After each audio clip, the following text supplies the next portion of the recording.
Voilà, bonjour à tous. Nous sommes lundi 7 avril. La Guadeloupe entre dans la période des festivals, des colloques qui n'arrêtent pas. Et c'est tant mieux d'ailleurs. Bonjour Iman. Bonjour David. Bonjour Madame Sitcharn. Enchantée. Bonjour à tous les auditeurs. Vous êtes présidente de l'association Passé Présent. En nous. En nous Oui. en plus, oui. Passé Présent en français. Ouais. Et en nous en créole. Bon, Oui. on va vous recevoir dans un instant, vous avez parlé de ça. Sylvie Rosier, chroniqueuse, sera là. Jean-Claude Barnier, le réalisateur de Fanon, ainsi que l'acteur principal, Alexandre Bouillet, seront aussi nos invités. On va recevoir Elicita Lou et Ludovic Kassibi, membre du collectif Manja. Voilà un petit peu pour nos invités qui nous font l'honneur d'être avec nous au ZCL. Pour l'information, c'est Iman. Oui, bonjour à tous. Au niveau de l'actualité, nous allons mettre à l'honneur l'excellence médicale et ce nouveau matériel médical qui est disponible au centre d'imagerie médicale, les Acacias sur Bémao, un nouveau matériel qui permettra de dernière génération de diagnostiquer les pathologies du système locomoteur. On parlera fête du crabe avec la dictée qui a eu lieu à la médiathèque de Port-Louis, donc une façon de mettre à l'honneur la transmission, la culture et la langue de chez nous. On parlera aussi forcément de l'avant-première du long métrage Fanon qui s'est déroulé hier au Cinestar. On va les recevoir direct sur le plateau. On évoquera aussi le docteur Atala qui a été nommé chevalier de l'ordre du mérite. Et on terminera avec le forum Famille Handicap qui s'est déroulé sur Capesterre-Belle-Eau. Et j'ajoute qu'on aura aussi un reportage sur ce qui s'est passé hier à Paris. Il y a eu 3 manifestations, le RN, Renaissance et LFI. Et bien sûr, Maurice Cessé était sur place. Donc, on aura son reportage qui vient d'arriver. C'est tout chaud, ça vient d'arriver. Bon, alors, on commence avec la dame qui est avec nous, Madame Sitcharn. Elle est présidente de l'association Passé Présent en nous. Et vous êtes à l'initiative du colloque? Tout à fait. Alors, en fait, j'interviens ici avec une double casquette. Oui. Présidente de l'association Passé Présent en nous qui est à l'initiative du colloque. Oui. Et aussi en tant que docteur en histoire, chercheuse associée au laboratoire Le Crédit d'Université vous êtes au des Crédit? Antilles. Oui, tout à d'accord. fait. Voilà. Donc, c'est content, alors. Un beau laboratoire Oui, bien sûr. où on fait des choses passionnantes. Si, je les connais, Voilà. je les connais. Et donc, du coup, c'est vrai que l'association a été à l'initiative de ce colloque, mais on a un comité d'organisation avec des chercheurs renommés, Didier Détouche par exemple, Pierre Audin, etc. Didier Détouche? Oui, vous le connaissez. Oui. Voilà. Oui, bien sûr. Qui ne connaît pas Didier Détouche. Il a été chroniqueur ici, donc voilà. on connaît. Alain Morin, enfin tout ce bon monde est dans le comité d'organisation. Et c'est un colloque qui n'aurait pas pu se faire sans des financeurs, puisque je vais venir tout à l'heure sur les invités d'honneur et toute la brochette de chercheurs de haut vol que nous avons pu inviter. Et donc, c'est un colloque qui a été soutenu financièrement par le département, par la région Guadeloupe, par le ministère de la Culture et également par la société SFI et l'association Passé Présent en nous. Donc voilà, parce que c'est vrai que pour faire venir les chercheurs, il faut des financements. Voilà. C'est clair. Alors, je vais vous poser une question comme ça. Est-ce que vous avez le sentiment, quand vous avez fait vos recherches, que la France a déjà digéré la guerre d'Algérie? On dit souvent que les Français ont du mal avec leur histoire. Je ne parle pas qu'on a notre histoire guadeloupéenne. Non, en fait... tout ce qui se passe aujourd'hui, ça montre bien les tensions entre la France et l'Algérie, qu'il n'y a pas eu de digestion de cette... Même s'il y a un travail des historiens qui est fait... Le ministère des Affaires étrangères était hier en Algérie. Oui, tout à fait. Mais c'est vrai que l'extrême droite, comme une partie de la droite... a une sorte de nostalgie, voilà, et n'a pas digéré. Ce n'est pas mon expression, c'est celle de Benjamin Stora. Il y aura une nostalgie alors un jour. Voilà. Et donc, effectivement, il y a une partie de l'échiquier politique qui n'a pas digéré tout ça. Et puis, on a une prolongation de conflits de mémoire liés aussi à la présence de Français d'origine algérienne et puis à des rapports aussi. Il y a quand même eu les attentats, enfin un attentat de quelqu'un d'origine algérienne. Enfin, tout ça mêlé fait que c'est un chaudron explosif. Oui. Et donc, il a fallu que les deux présidents se parlent pour faire baisser l'attention. Oui. Et ça n'a pas dû faire plaisir à Rotalio. Alors bon, je suis pas dans ces petits papiers, mais je suppose que bon, on a un retournement en tout cas de tendance diplomatique. Hein, oui. Voilà. Et puis je pense que Benjamin Stora aussi, avec tout le travail qu'il fait en mettant en coordination à la fois des historiens français et des historiens algériens, ben, c'est de bonne nature pour que justement ces tensions... calmer les tensions, voilà, et puis apaiser les tensions. Apaiser les tensions, voilà. Donc il nous fait un grand honneur dans un contexte où... il va d'ailleurs y aller, hein, dans ce contexte où c'est un peu tendu et on a besoin de personnes pour apaiser. Il nous fait un grand honneur de venir assister à notre colloque et aussi proposer une communication justement sur le rapport qu'il a remis à Emmanuel Macron sur quelles sont les solutions pour apaiser ces tensions. Et puis on a aussi un deuxième invité il n'a pas, en tout cas, qu'on est très contente d'accueillir. Oui. C'est donc l'ex-garde des Sceaux, Christiane Taubira, puisqu'il faut savoir que dans ce colloque, donc organisé par l'Université des Antilles, on a deux panels. Un panel sur les relations mémorielles entre la France, l'Algérie et les Antilles. Il ne faut pas oublier en plus que c'est les 100 ans, je crois, de la naissance de Fanon. Hein. Donc, on parlera de Fanon aussi, pour ceux que ça intéresse. Vous n'avez pas encore vu le film, non? Si, je l'ai vu hier soir. Ah, vous étiez là hier soir? Oui, tout à fait. Voilà. Et puis, il y a un deuxième panel sur les relations entre mémoire de l'esclavage et notre politisation aux Antilles. Donc, je pense que ce sont des sujets qui sont passionnants et avec un regard de la recherche là-dessus. Et surtout, quand c'est de la recherche, donc tout ce que les dernières trouvailles des archives nous apprendront. Donc, je vous conseille vivement de venir. Vous allez vraiment apprendre des choses. Alors, vous allez me donner quelques petites indications quand même. Alors, première chose, enfin, deuxième question. Pourquoi lier l'Algérie et les Antilles, enfin, et nos pays? Lier l'Algérie et les Antilles, en fait, moi, j'ai soutenu en décembre 2022 une thèse de doctorat dont le sujet était une génération d'Algérie aux Antilles avec un point d'interrogation. Donc, vous parlez de Sonny Wipper. Tout à fait. Oui. Oui. Oui. Et, pas que, enfin, Thésaurus, voilà. Enfin, et le sous-titre, c'était une socio-histoire de la jeunesse antillaise de la guerre d'Algérie jusqu'aux années 70. Et en fait, pourquoi ce sujet m'est venu comme ça c'est parce qu'un jour, j'ai voulu inviter des anciens combattants de la guerre d'Algérie dans ma classe. À l'époque, j'étais prof dans un lycée. Et j'ai senti qu'il y avait quelque chose qui se passait. Voilà. Et je me suis dit, c'est un sujet de thèse. Voilà. Oui. Et en fait, en le creusant, donc j'ai évidemment interviewé pas mal de gens qui étaient encore vivants. Parce que qui ont vécu la guerre d'Algérie. Voilà, des Guadeloupéens, vous voulez dire? Oui, Guadeloupéens, Martiniquais, des déserteurs, des insoumis. Un poète martiniquais, non, je ne me souviens plus du nom, poète martiniquais qui a vécu longtemps en Algérie aussi. Oui, Boukman. Boukman, voilà. Je cherchais le nom. Je l'ai interviewé aussi parce qu'il a été... Mais vous avez tout vu, là. Vous avez vraiment... tout vu. Vous avez tout vu. Si vous connaissez, mais jusqu'à Boukman, vraiment... Oui. Et j'ai aussi interviewé ceux qui se taisent leur mémoire aussi, c'est-à-dire des jeunes Guadeloupéens qui, à l'âge de 20 ans, la gendarmerie est venue, leur a dit, voici, vous êtes appelés par le contingent, vous devez partir en Algérie. Et donc là aussi, c'est une mémoire traumatique. Parce que faire la guerre en Algérie, c'était vraiment être confronté à la violence, mais à tout moment, à la torture. Et donc, je crois que c'est important que cette mémoire-là, elle ne soit pas oubliée et qu'on la fasse connaître. Oui. Et il faut savoir également que le lien entre l'Algérie, la France et les Antilles n'est pas innocent.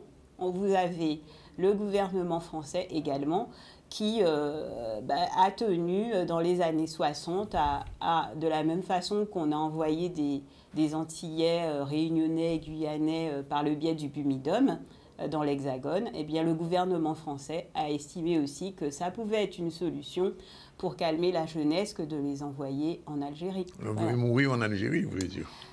En tout cas, c'est surtout le service militaire a toujours été, en tout cas, un instrument aux mains de l'action publique pour gouverner la jeunesse. Oui. Donc, que ce soit pendant la guerre d'Algérie, que ce soit dans d'autres périodes, c'est un instrument pour faire communauté nationale. Donc, oui. Du coup, voilà pourquoi Michel Debré, dans les années 60, a tout fait pour qu'un gros contingent d'Antillais puisse partir. Donc vous parlez du Bumidum. Je parle du Bumidum aussi, oui. Que... Mais on va on va pas trop élargir, oui. Mais je dirais que c'est, on va dire, une sorte de filiation migratoire qui commence avec le service militaire, se poursuit avec le Bumidum. Bien.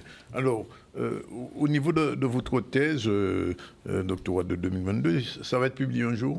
Oui, ça sort chez Gallimard pour la rentrée littéraire en septembre 2025. Bon, on aura l'occasion de vous recevoir pour en parler spécialement. Oui. Je veux dire que vous êtes allé en Algérie, non? Je n'ai pas été en Algérie, mais par contre, j'ai interviewé...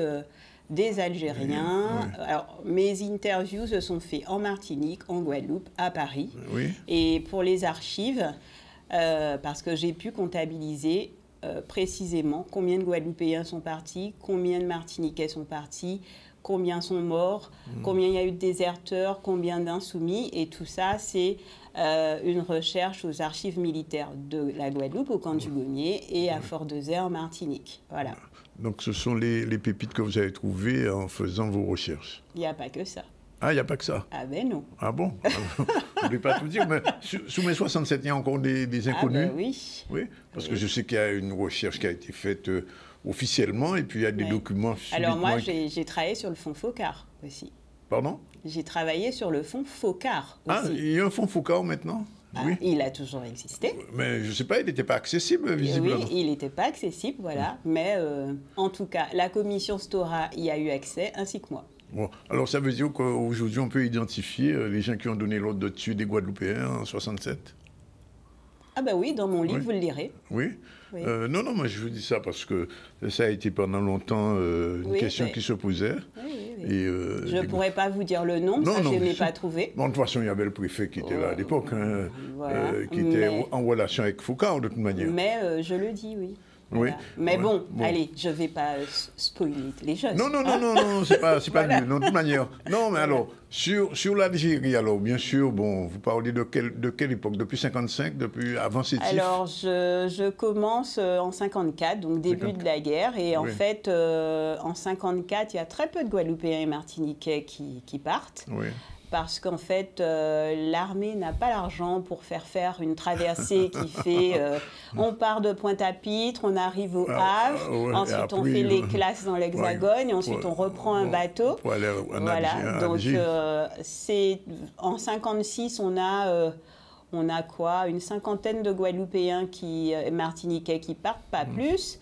Et vraiment, le gros bataillon, il faut compter les années 1960, parce que là, Michel Debré tape du poing sur la table et dit « Vous vous débrouillez, je veux qu'ils partent ». Au total, globalement, combien de Guadeloupéens et Martiniquais sont allés en Algérie? Au total, beaucoup plus de Martiniquais que de Guadeloupéens, mais au total, on va dire sur une classe d'âge de recensés, donc c'est à peu près 10%, et c'est sur toute la période, 3000 et quelques. Voilà. Quand même. Voilà. Et combien sont revenus vivants?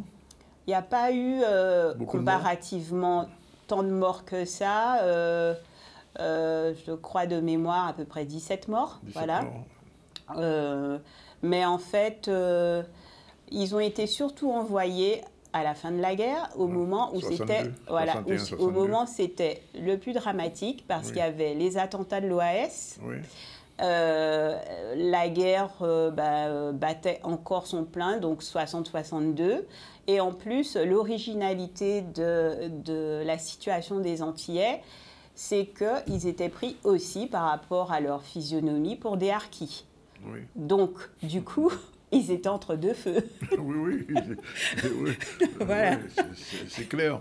Ça a été une période très difficile pour eux. Oui. Et pourtant, il y a eu aussi des gens qui ont quitté l'armée française, qui ont rejoint le camp, pas seulement Fanon, je veux dire. Oui, c'est vrai qu'on a souvent tendance à parler de Fanon parce qu'effectivement, il a légué... C'est une figure emblématique. Voilà, et puis il a légué un message à l'humanité. Oui. Mais c'est vrai on oublie aussi de dire qu'il y a une filière d'exfiltration des étudiants antillais de la GEG et de la GEM qui ne voulaient pas partir en Algérie. Oui. Et cette filière était soutenue par Fanon.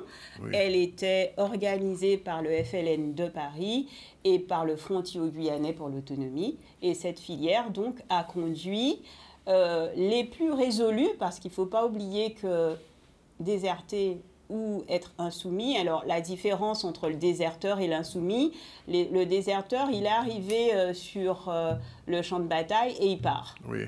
L'insoumis, c'est celui qui refuse carrément de partir. Oui. Et donc, en fait, ce qu'il ne faut pas oublier, c'est que c'est sévèrement puni par les tribunaux militaires, saisie de tous les biens, plusieurs années de prison. Donc, quand on est étudiant et qu'on a une carrière toute faite qui nous attend, prendre le risque de faire tout ça, il faut vraiment avoir des convictions ancrées. Voilà. Oui. Mais il y en avait à l'époque. Voilà. Et donc, du coup, c'est un petit groupe qui va partir avec des noms connus, Sonny Rupert, Roland Tesoros, Boukman, et qui va donc atterrir en passant par la Belgique et le Maroc. Et ils vont donc atterrir au Maroc au sein de l'armée de libération nationale de l'Algérie. Et là, on ne leur demande pas de combattre contre la France. On leur demande, et c'est ça aussi une des découvertes de la thèse, c'est qu'on leur demande, en fait, on leur apprend le morse, des techniques de radiodiffusion, et pour faire une propagande en créole pour inciter d'autres soldats antillais à déserter et à être insoumis. Voilà. J'ai entendu ça. Voilà. Est-ce que, quand vous avez fait des interviews des Algériens, ils savent qu'il y a eu des Guadeloupéens, des Martiniquais qui sont intervenus à leur côté? Justement, c'est ça qui est un peu dommage, c'est que pour les Algériens, le nom de Fanon est inscrit dans la mémoire, mais c'est tout. Voilà. Oui. Donc, du coup, ils savent qu'ils doivent quelque chose aux Antilles, mais c'est ce groupe d'Antillais qui a quand même sacrifié sa vie, hein, parce que, je dis, quand on a fait plusieurs années d'études et qu'on a un avenir qui nous attend, prendre cette décision, c'est une décision très lourde de conséquences sociales et professionnelles. Et non, ça, c'est pas une histoire qui est connue. Voilà.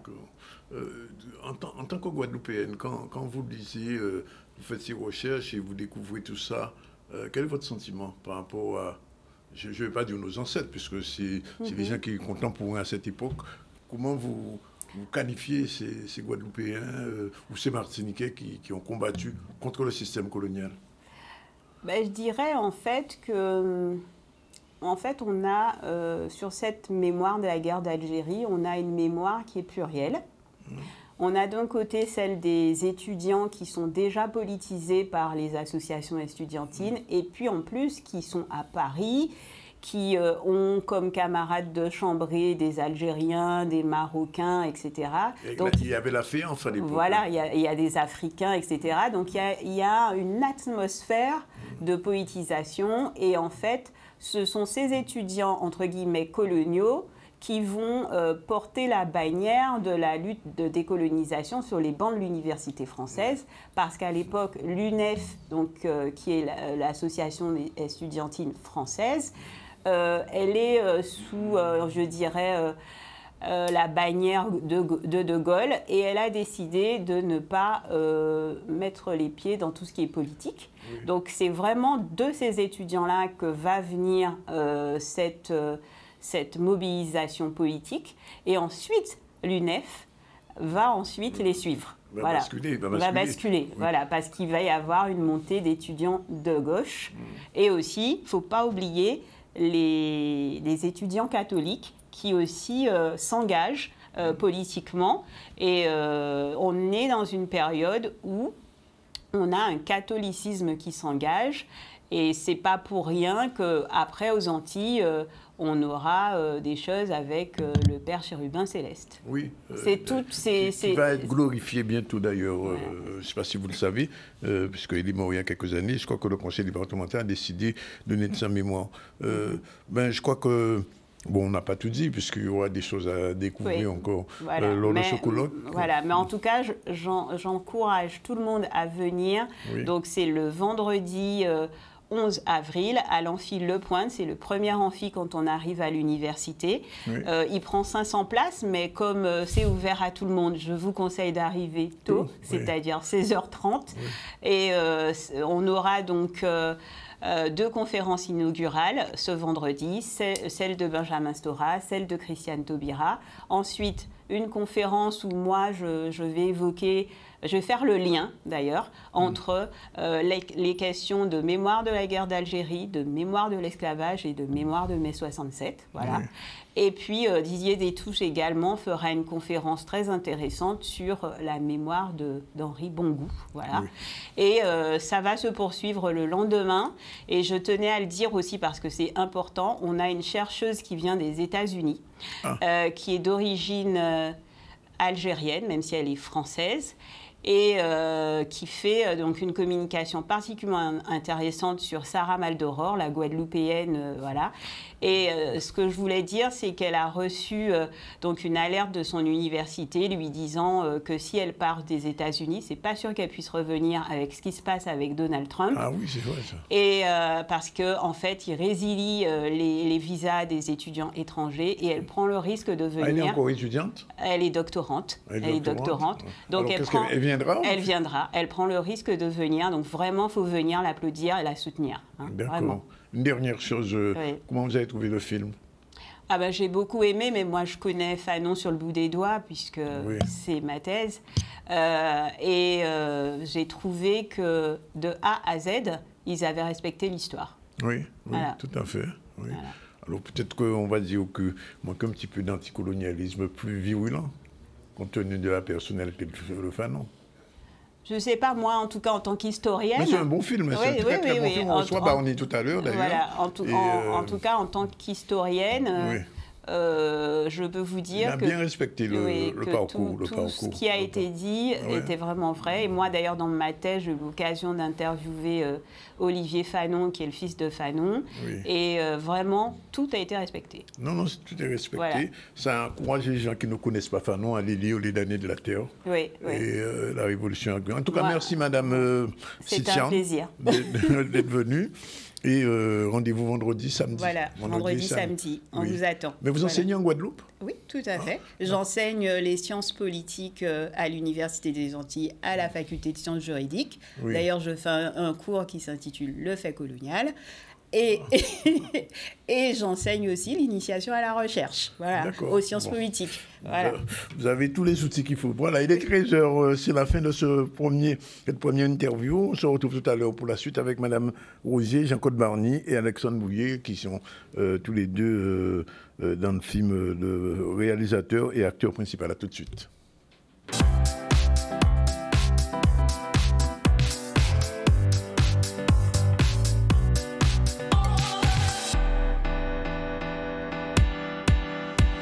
Voilà, il est exactement 13h06. Nos invités sont là. Sylvie Rosier, bonjour. Bonjour.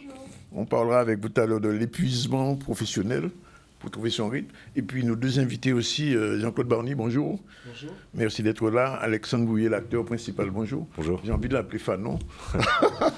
On va parler de Fanon. Et justement, on commence avec un petit sujet sur... l'avant-première. Magnifique, n'est-ce pas ? Oui, je sais que tu l'as raté, mais tu vas rattraper le coup. Monsieur Bouillet t'a déjà proposé quelque chose. C'est pas grave, merci. Donc, avant-première hier au Cinestar, très attendu, long métrage donc, de Fanon, réalisé par Jean-Claude Barny, a été été projeté donc au Cinestar hier, un moment fort en émotion où le public a découvert la vie intense du psychiatre Frantz Fanon. On voit un reportage de Michel Depape. Ce film Fanon dont nous entendons parler depuis bientôt 3 ans, on l'a tous accompagné, on a tous souhaité de tout notre cœur et de toutes nos forces qu'il puisse le réaliser. Il a réussi à mobiliser autour de lui pour avoir les fonds et c'est vraiment une joie de voir aujourd'hui ce film au bout de tant d'années de travail ici sur nos écrans au Cinestar. Et avec un personnage aussi emblématique que Frantz Fanon. Vraiment, j'espère que le public se mobilisera. On a eu la chance de voir le public se mobiliser pour le film Magma il y a très peu de temps. Zion, encore, qui fait un carton. J'espère que Fanon suivra exactement le même parcours parce que le message est beau. Il est beau pour nous, peuple de Guadeloupe, mais surtout pour notre jeunesse. Vous savez que la région, et notamment le président Chalus, a fait en sorte que le cinéma soit la pierre angulaire de la politique culturelle que nous menons depuis notre arrivée en 2016 à la région. Nous fêtons 2 choses. La sortie de Fanon. Fanon aurait eu 100 ans cette année-ci.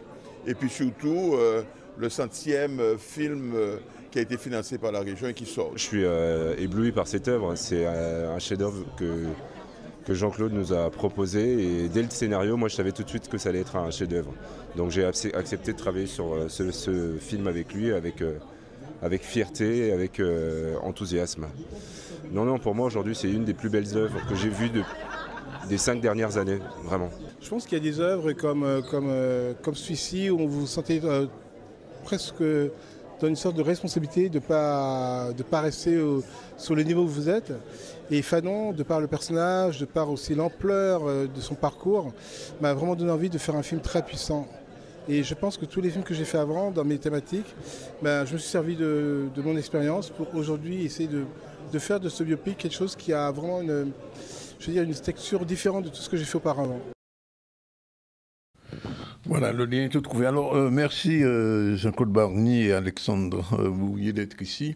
Alors, premièrement, moi, je donne mon avis parce que on dit que les journalistes ne doivent pas donner leur avis.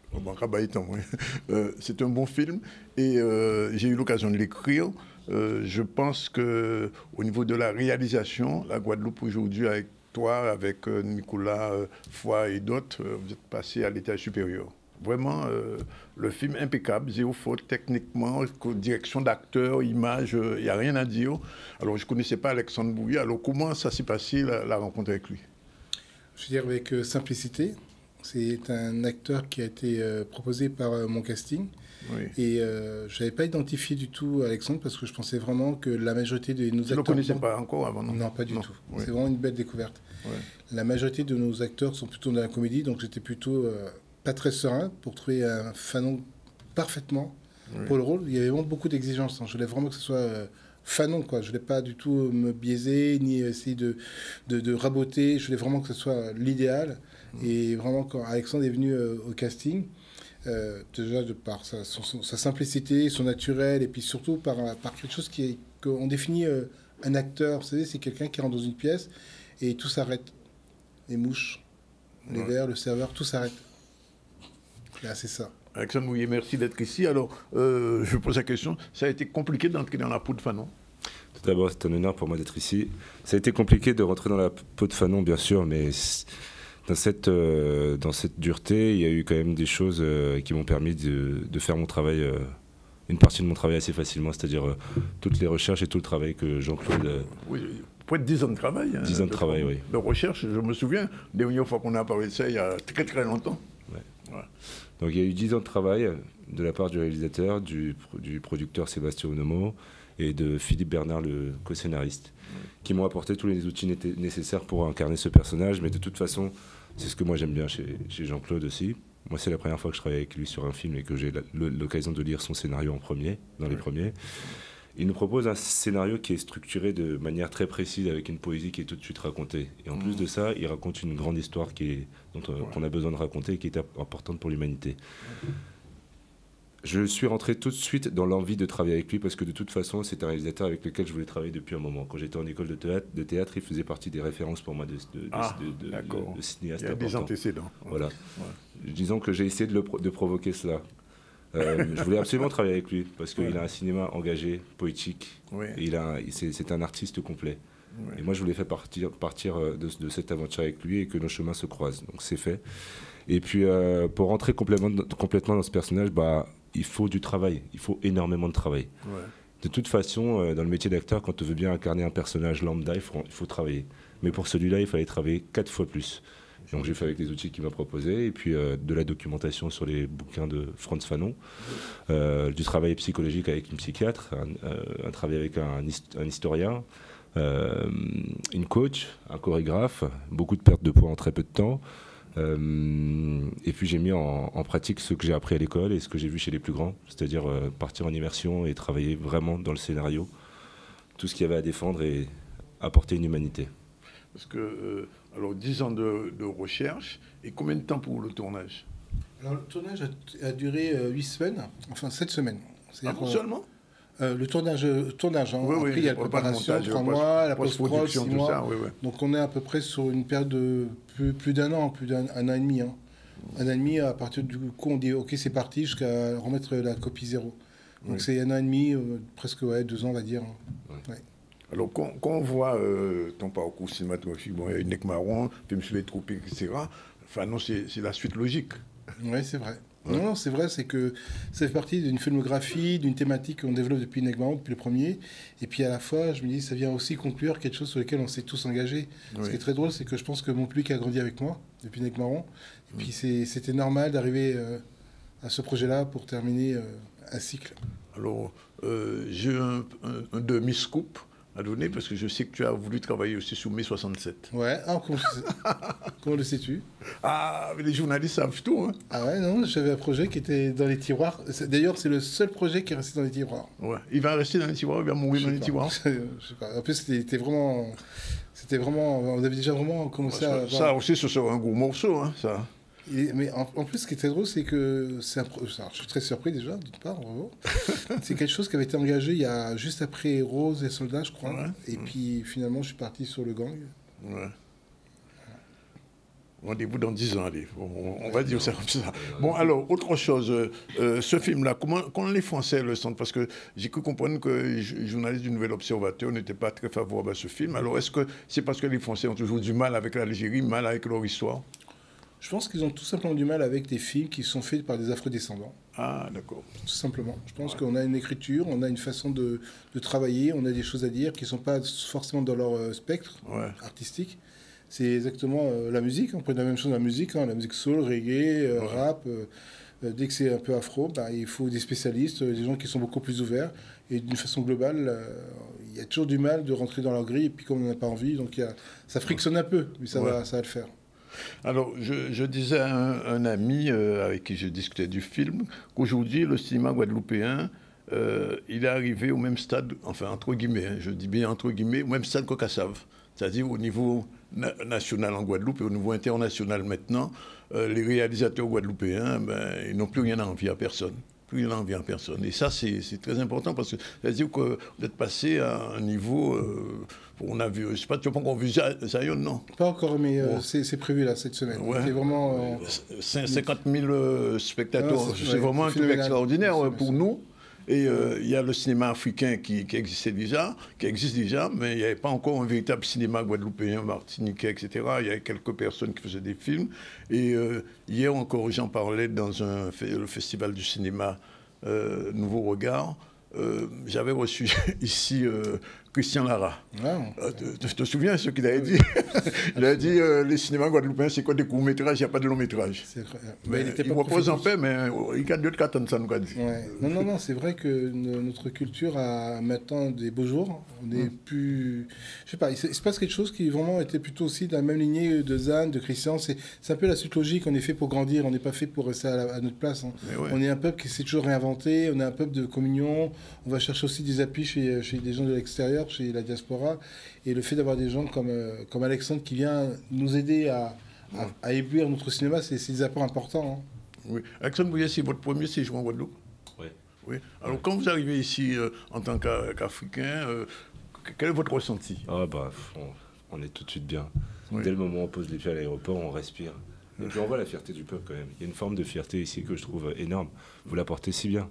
Franchement, je trouve que vous êtes très assumés. Et là, par exemple, si je suis sur ce plateau, je vous trouve tous très beaux et très fiers, quoi. Vous avez même connaissance déjà de notre collaboratrice journaliste. Non, je ne vous connais pas, mais quand je vous regarde, je me sens bien parce qu'il y a quelque chose qui respire la bonté, la bienveillance et ça fait du bien, franchement. Ouais.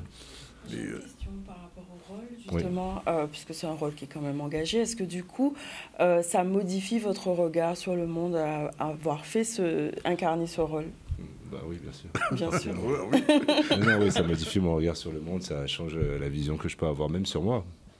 Mais c'est aussi le but de ce film. C'est aussi le but du combat de ce personnage. Moi, il m'a fait beaucoup de bien. Hein. Il m'a fait beaucoup de bien. Il fait de moi l'homme que je suis aujourd'hui et celui que j'aspire à devenir demain. Alors, Jean-Claude, je t'apprends rien, tu sais que le Fanon, c'est une dimension internationale. Tous les révolutionnaires de tous les pays du monde se sont inspirés de Fanon. Alors, quel va être le parcours de ce film? Je ne sais pas si Trump va l'accepter aux États-Unis, mais en dehors de ça. Non, mais je pense que nous, on a travaillé dans un cachet universaliste. C'est-à-dire qu'on a envie de toucher toutes les communautés, tous les peuplades et tous les continents. Fanon, c'est quelqu'un qui a une inspiration très forte. Et qui reste d'actualité. Totalement. Et qui est d'actualité. C'est ça qui est important. Et qui est de nécessité. Mais si on part sur le facto, qu'est-ce que c'est un produit de l'industrie cinématographique? C'est travailler la lumière, travailler les décors, avoir une exigence à tous les niveaux pour justement avoir une répercussion internationale. C'est que quand on propose ce genre de projet, il y a différents étages, région, nationale, internationale. Là, Fanon, avec Sébastien, Alexandre, et puis toute l'équipe, on a dit voilà, on a des ambitions qui sont très assumées sur ce film, et donc on va les chercher. Version anglaise, version espagnole, oui, les versions arabes aussi. Et puis surtout un casting qui est incroyable. On a un beau casting qui nous permet de prétendre d'avoir vraiment un regard très large. Est-ce que du coup ce serait peut-être une ouverture sur un outil qui serait pédagogique pour les gens, militants, où on explique vraiment l'histoire à travers ce film? C'est aussi un outil, c'est un outil pédagogique, c'est certain, parce que c'est historique, c'est sourcé. Dedans, on peut vraiment creuser, on peut comprendre de façon très digeste le parcours de Frantz Fanon, et puis aussi de la colonisation française et l'indépendance de la guerre d'Algérie. Donc on peut le mettre vraiment dans le milieu scolaire. C'est comme nous, on a aimé des films qui nous apprennent. Fanon, c'est aussi un film de conscience.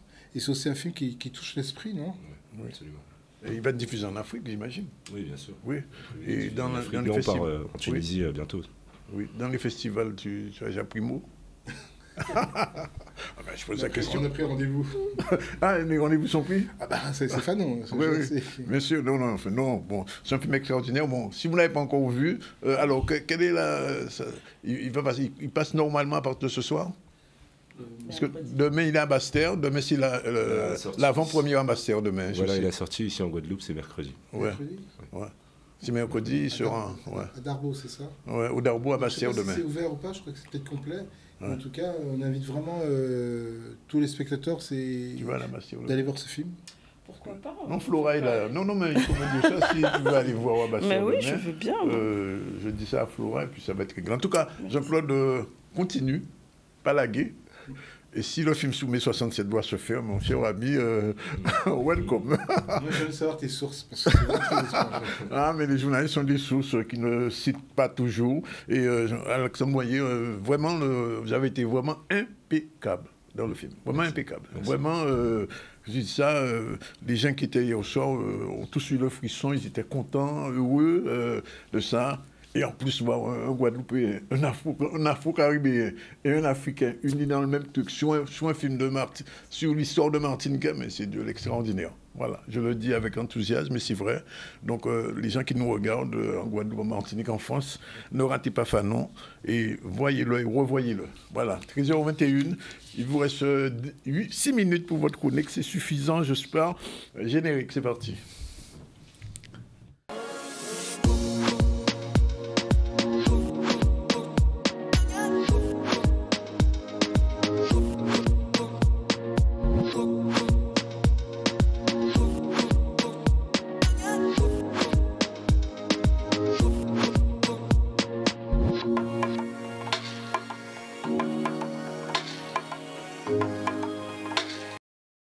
Sylvie, rebonjour. On va parler d'un sujet qui, effectivement, qui est toujours à l'ordre du jour, l'épuisement professionnel. Oui. C'est la porte ouverte vers le burn-out, l'épuisement. Ça commence Exactement. par là, effectivement. Alors, comment on gère ça? Bah, du coup, je me suis dit, comme depuis janvier, on n'arrête pas de parler de dynamique d'équipe, de cohésion, d'engagement. Oui. Je me suis dit, ce mois-ci, on va faire un petit focus sur le bien-être au travail. Le bien-être au travail. On ne peut pas demander à une équipe d'être dynamique et d'être à fond si quelqu'un... Il n'y a pas... oui. Voilà.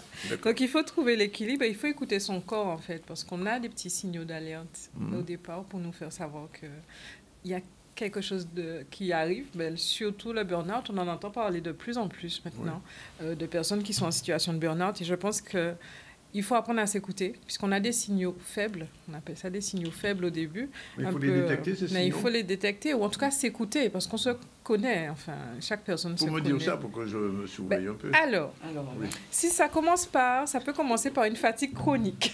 Une fatigue chronique. Si malgré une belle nuit de sommeil, on se réveille aussi fatigué qu'on a été se coucher, il y a quelque chose à aller chercher. On peut avoir aussi une perte de sens où là, on se lève, mais à quoi bon? On est perdu. Voilà, on se demande pourquoi je me lève ce matin, j'ai pas envie, j'aurais voulu rester dans mon lit, enfin, voilà.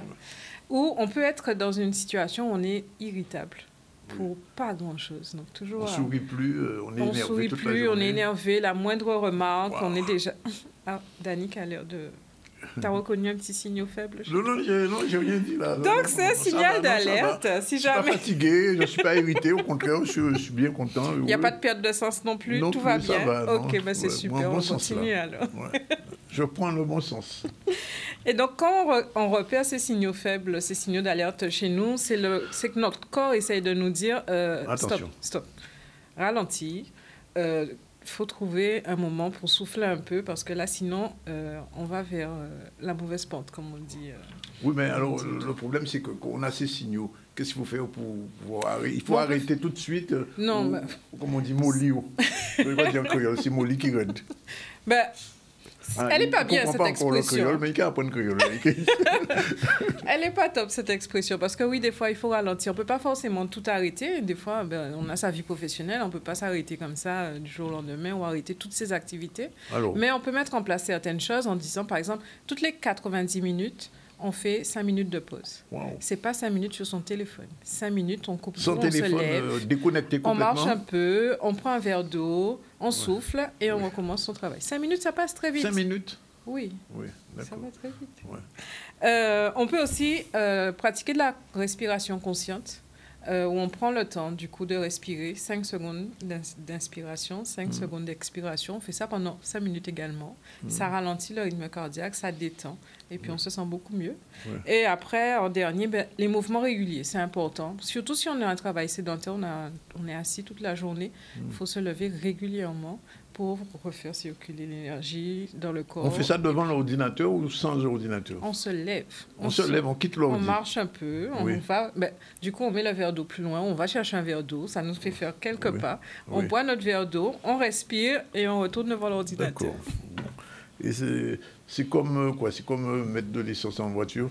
Ben oui, c'est ça, en fait. L'énergie, on en a besoin. Et donc, du coup, il faut s'écouter, comme je disais tout à l'heure, et prendre le temps de voir lorsqu'on commence à être vraiment fatigué ou irritable, etc. Et se dire, bon, qu'est-ce que je peux faire pour aller mieux? C'est des petites choses, petit à petit. Et puis après, on espère que ça va mieux. Mais si jamais, malgré tout ça, ça ne va pas, il faut en parler. Il faut ne faut pas rester seul face à cette situation-là. On peut discuter de ça avec un collègue, avec sa famille ou avec un professionnel, si vraiment ça ne va pas. Ah oui, surtout avec un professionnel. Avec une professionnelle.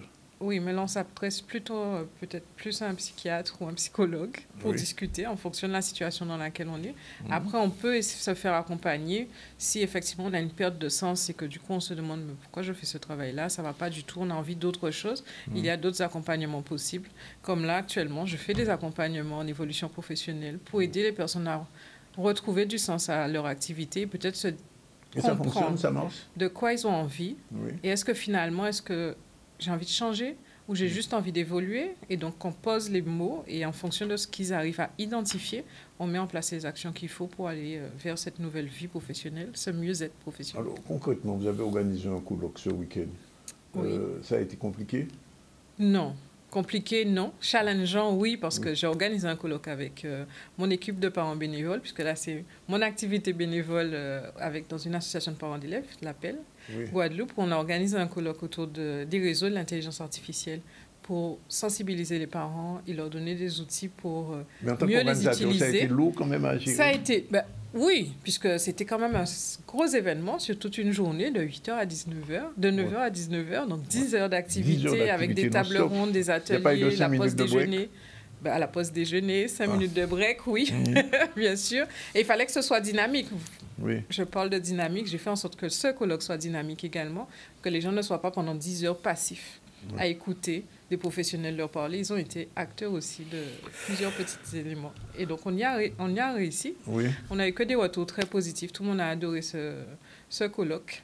Et donc, je suis super contente. Un dernier mot pour nos téléspectateurs. Concernant le colloque ou concernant le bien-être professionnel? Le bien-être professionnel. Écoutez-vous. Et si vous avez l'impression que ça ne va pas, prenez ces petits rituels. 3 petites choses pour aller mieux. Prenez le temps de vous poser, réfléchissez à qu'est-ce qui vous ferait du bien, et puis pour éviter d'aller vers ce burn-out. Et en fin de compte, contacter une professionnelle. Aussi.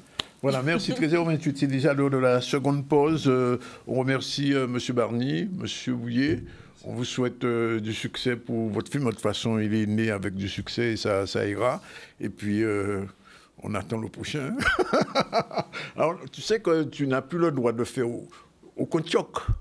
Au Contiac. Bien. Ah, non. Ouais. Tu es condamné à monter d'un étage supérieur. Hein. On a envie en plus. Alors là, parce que... Non, mais c'est vrai, parce que quand on fait un film de qualité, quand on fait quelque chose de qualité d'une manière générale, que ce soit un livre, que ce soit un film, une bande dessinée, etc., ben, le spectateur ou le lecteur, il attend toujours mieux. Et pareil pour l'acteur, hein. Je pense qu'au niveau international maintenant, avec ce film-là, les contrats vont tomber. Hein.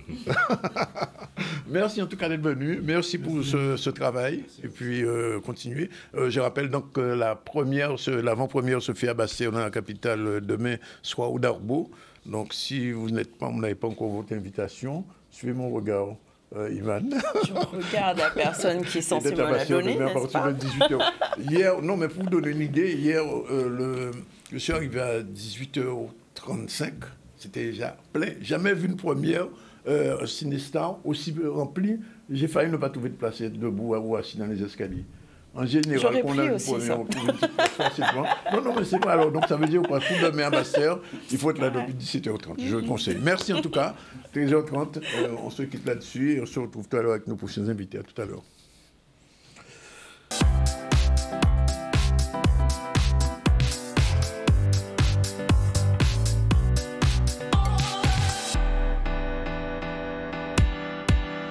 – 13h36, voilà, nos prochains invités sont là. Élie Chitalo, bonjour. Bien, bonjour. Je vous dis namasté. Et Ludovic Kassibi, bonjour. Bonjour. Namasté aussi. On revient rapidement sur l'actualité. On part à Paris rapidement. Il y avait 3 manifestations hier. Oui, on part à Paris. Suite à la condamnation de Marine Le Pen, plusieurs rassemblements ont eu lieu sur Paris. Il y avait des militants, des opposants, des citoyens qui réagissaient à cette décision de justice. Et Maurice Cessé était parmi eux. On voit les réactions à chaud. Suite à la condamnation en première instance de l'ancienne présidente du Rassemblement national, Marine Le Pen, à une peine d'inéligibilité avec exécution provisoire pour détournement de fonds publics au Parlement européen et 4 ans d'emprisonnement, dont 2 ans ferme avec bracelet électronique, 3 grands rassemblements se sont tenus à Paris ce dimanche. Place Vauban, où le Rassemblement national avait réuni leurs nombreux adhérents pour une séance d'explication, mais les autres partis tels que la France Insoumise, Écologie Les Verts ou Renaissance n'ont pas voulu laisser le terrain libre au RN. Je vous propose des extraits des 3 manifestations. D'abord, place de la République avec une partie des forces de gauche. Propos menaçant la justice, propos menaçant l'état de droit. On a parlé plus de son récit cette semaine que de sa peine et de la raison de sa peine, c'est-à-dire son infraction. Oui, Marine Le Pen a détourné 4,1 millions d'euros.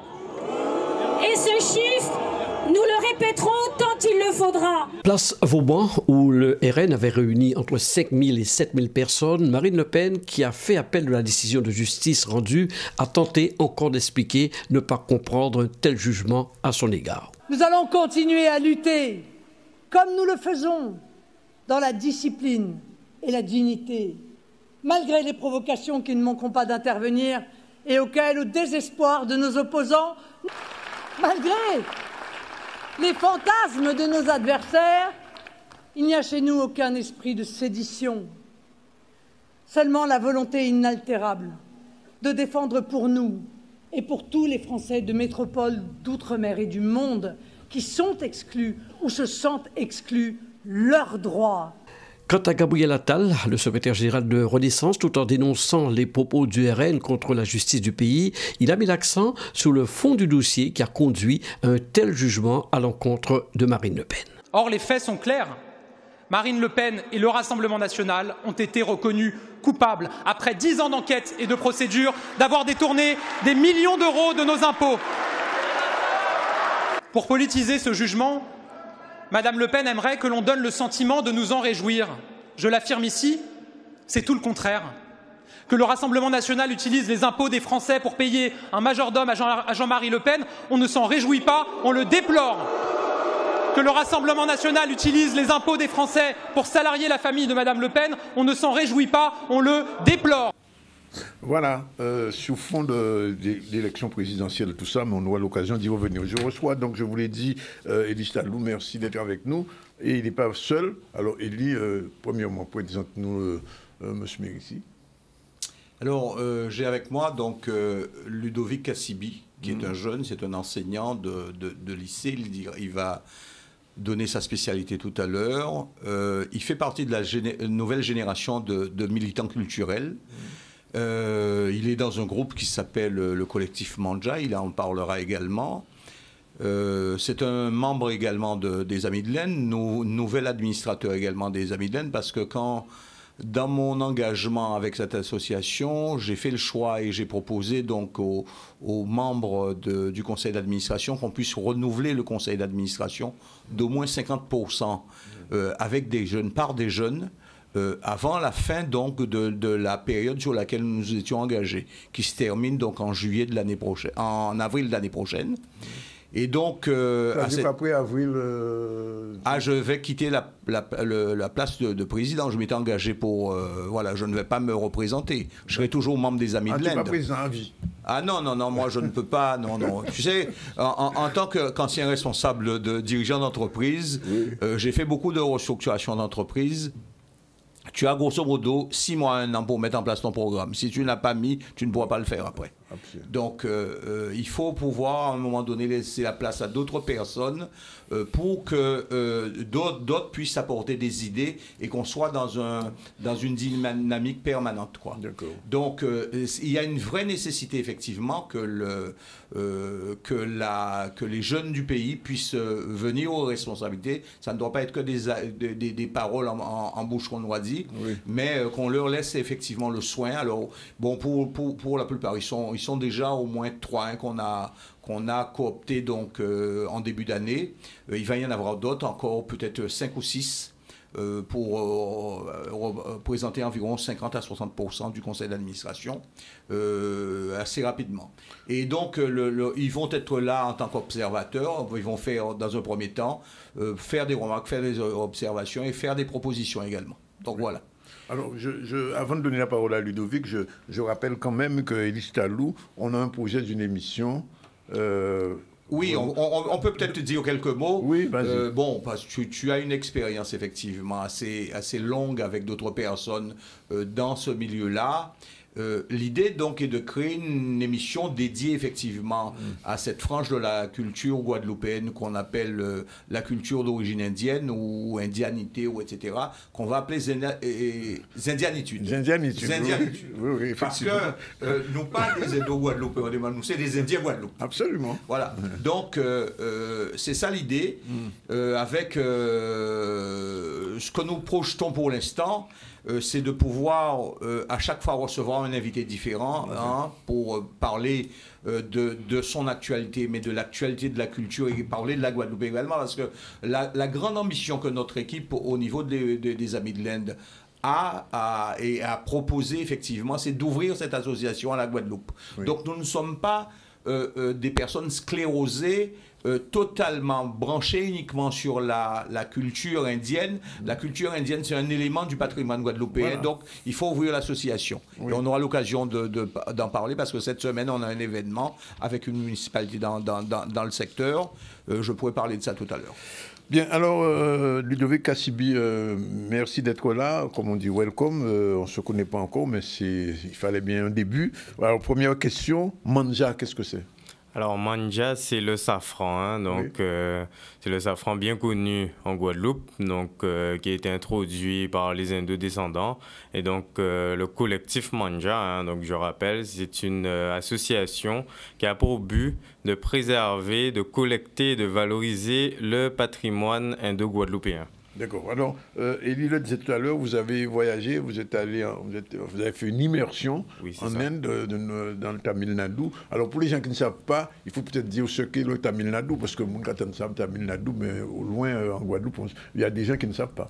Alors, le Tamil Nadu, donc pays tamoul, hein, donc c'est une région de l'Inde, une région importante, parce que c'est la région où est concentrée la plupart des locuteurs tamouls en Inde. Donc, elle se trouve au sud de l'Inde, où il y a des ports d'embarcation bien connus pour le public guadeloupéen, hein, donc Pondichéry, Madras, donc Madras Chennai, hein, donc Madras et Chennai, c'est la même ville, donc ils ont changé de nom, voilà. Et donc, la plupart alors, une partie, je ne vais pas dire la plupart, une partie de nos ancêtres sont issus justement de cette région Tamil Nadu. Tout à fait. Alors, comment ça s'est passé cette immersion? Alors, cette immersion, donc, elle a eu lieu de la manière suivante. Donc, c'est une opportunité qui m'a été offerte par une association martiniquaise. Donc, ils cherchaient un 5e jeune pour les accompagner en Inde. Donc, pour un programme qui s'appelle Reaching Your Roots. Donc, j'ai amené le programme ici. Bon, alors peut-être qu'il aurait été mieux de ramener la version numérique pour qu'elle soit diffusée. Alors, Reaching Your Roots, donc retour aux racines, hein, ou Vel Kaletedi en tamil. Donc, c'est une initiative du Bureau de la réhabilitation des non-résidents tamouls, donc du ministère du Tamil Nadu, hein, donc, qui avait justement cette volonté de réunir des jeunes de 18 à 30 ans, donc âgés entre 18 à 30 ans, de toutes les diasporas tamouls, donc en partant de l'Indonésie, en allant jusqu'au Canada, en transitant par l'Afrique du Sud, l'Ouganda, la Guadeloupe. Donc, la Réunion aussi, j'imagine. Alors, il n'y avait pas de Réunionnais dans notre voyage. Il y avait des Mauriciens, mais il n'y avait pas de Réunionnais. Donc, bien entendu, il fallait s'inscrire via une association. C'est pour ça que j'en profite encore une fois pour remercier cette association de Martinique qui m'a permis de voyager avec eux. Et donc, nous étions par groupe. Donc, moi, bien entendu, je faisais partie du groupe Antilles françaises. Hein. Donc, en tant que membre de la diaspora tamoul. Et donc, nous avons fait un tour du Tamil Nadu, donc en partant de Chennai, en allant jusqu'à l'extrême sud du Tamil Nadu, qui est l'extrême sud de l'Inde aussi, donc Kanyakumari, où on a eu la chance d'aller visiter la célèbre statue du poète Thiruvalluvar. Donc, Thiruvalluvar, c'est un poète tamoul émérite, très célèbre. Connu, très connu, oui. Très connu, qui est influencé par sa modernité, les philosophes du monde entier. Et donc, arrivé à Kanyakumari, bon, alors il fallait remonter. Donc, on a visité pas mal de villes, hein, au Tamil Nadu, donc des villes très connues, des villes un peu moins connues. Donc, Maduré est bien connu, hein, du public indo-guadeloupéen, car c'est la ville d'origine du célèbre dieu Madolé Vilaine, de Madolé Minachiama aussi, Chidambarom aussi, Tanjavur, c'est aussi connu du public indo-guadeloupéen. Alors, à l'issue de ce voyage, nous avons eu l'occasion de visiter des temples, mais pas que, des monuments culturels. Donc j'ai cité la statue de Tiruvalluvar. Nous avons visité aussi des monuments à l'effigie de d'autres poètes, hein, donc alors que je ne connaissais pas personnellement. Donc je pense plutôt à Bharatiya, un poète qui a justement défendu la cause des femmes au Tamil Nadu à son époque. Et d'autres musées. Nous avons assisté à des colloques, des films, voilà, pour faire émerger le sentiment d'appartenance à la diaspora tamoule. Alors, quand on est indo-guadeloupéen, on arrive en Inde, quel est le sentiment? Est-ce qu'il y a de l'émotion ou bien de la surprise? Comment vous avez vécu cette arrivée, entre guillemets, sur la terre des ancêtres? Alors, la surprise, peut-être qu'en 2024, on est un peu moins surpris. À l'heure des réseaux sociaux, on sait déjà à quoi s'attendre un peu de la part de l'Inde. Cependant, bien sûr, hein, en tant qu'occidental, hein, donc en tant que Guadeloupéen, en tant que Français aussi, on a toujours ce choc de culture qui se présente à nous. Oui. Mais cependant, oui, on se sent dans un autre pays. On sent cette part d'attachement à ce pays. On retrouve des codes, on retrouve un peu des visages familiers. Hein. Bien sûr. Il y a toujours, on retrouve toujours le visage de l'oncle, de la tante, du cousin. Donc les traits n'ont pas tant changé que ça. Cependant, on se sent vraiment étranger dans ce pays. Donc ça, c'est indéniable. Je pose la même question à M. Chitalou, qui a déjà fait X voyages en Inde. Lors du premier voyage en Inde, comment ça s'est passé du point de vue de l'émotion? J'ai préparé ce voyage-là pendant facilement une trentaine d'années. Ah bon? Oui, donc j'ai imaginé toutes sortes de choses dans la tête et au final, il n'y a eu aucune réaction. Ah bon? Aucune. Oui. C'était donc, oui, quand je dis aucune, il n'y avait pas d'émotion en particulière. Il n'y a pas de larmes, tu veux dire? Non, pas de choses comme ça, pas de frissons. C'était le sentiment d'avoir fait le voyage à l'envers qu'ont fait les grands-parents, les arrière-grands-parents. Du reste, dans l'ouvrage qui a été coordonné par Ernest Montoussamy, l'un de nos ancêtres, dernier ouvrage, là, j'avais écrit un texte qui s'appelle Partir pour mieux revenir, et qui effectivement parlait donc des premières impressions des Guadeloupéens d'origine indienne qui avaient visité l'Inde la première fois. Et oui, quand on arrive là-bas, et du reste, pour moi, quel que soit le pays, j'en ai fait quelques-uns, donc depuis... Tu es allé au Tamil Nadu, mais tu es allé non, j'ai fait j'ai fait beaucoup d'États de l'Inde. Ouais. Le Tamil Nadu, moi, ce qui me retient, et là, c'était l'une des premières impressions de ce premier voyage. C'était en 2004 pour les 150 ans, les 150 ans. Février 2004, quand j'étais dans le taxi là, qui m'emmenait, parce que la première partie du voyage c'était Pondichéry, on s'est arrêté effectivement sur le bord de la route vers 5 h du matin. Et j'avais l'impression effectivement d'être en Guadeloupe entre Port-Louis et Anse-Bertrand. Les paysages se ressemblent, il y avait des acacias, il y avait des manguiers, des pieds tamarins. Donc, et j'ai pris un thé au lait, un chai, et j'ai mangé à 5 h du matin effectivement une cuisine bien épicée, un curry très tôt le matin. Avec, le vrai curry? Ouais, avec des gâteaux de riz, de riz cuit à la vapeur. Il y aura ça idli. C'est l'une de mes recettes préférées. Et je trouve effectivement que l'Inde du Sud, pour moi, c'est d'abord la cuisine.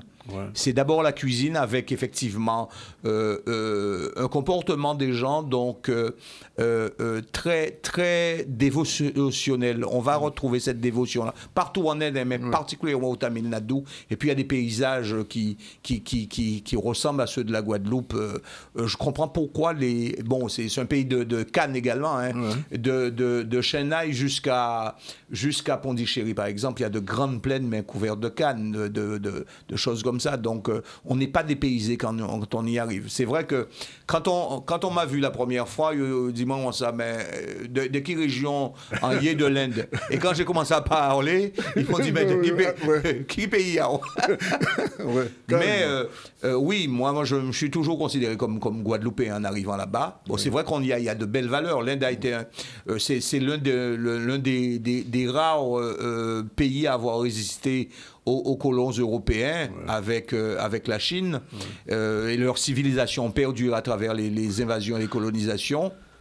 Et on a donc, il y a des valeurs, il y a vraiment de belles valeurs humaines, universelles à tirer de l'Inde. Et mon travail, effectivement, ma participation, ma contribution donc à la Guadeloupe, c'est de sortir ces valeurs universelles léguées par les ancêtres indiens et les faire partager à la Guadeloupe, quoi. Alors, tu as dit tout à l'heure qu'il y a un événement qui va se faire avec une municipalité, c'est le moment de le dire parce qu'elle est là avancée. Oui, alors on a donc cette semaine, jeudi, avec la ville de Bémao, la ville de Bémao plutôt, va organiser une journée de la citoyenneté. Ah oui. Donc il y a un gros temps fort, effectivement, sur la place centrale de la ville, la place Trinqueur.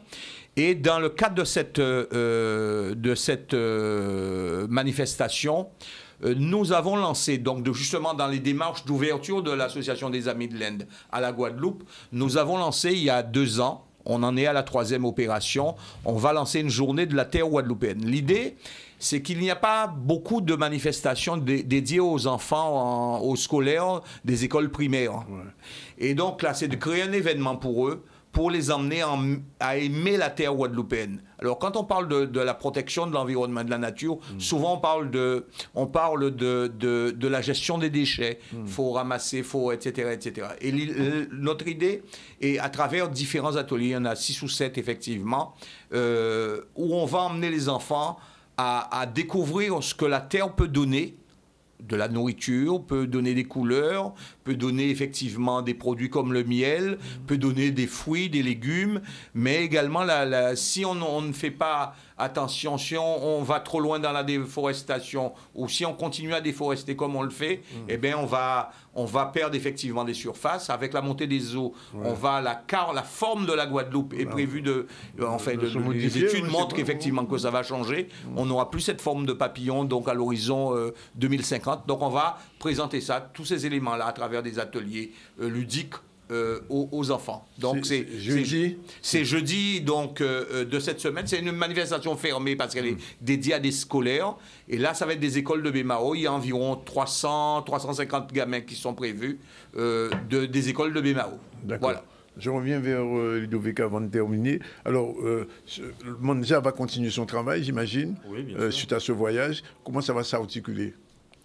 Alors, c'est vrai que après un premier voyage, on ne peut pas forcément tirer des choses concrètes. Cependant, ça m'a permis de me faire des contacts et d'avoir déjà un pied à terre en Inde, parce qu'il faut rappeler que le voyage m'a surtout permis d'être en contact avec d'autres diasporas, donc d'Afrique du Sud, mauricienne, australienne, etc.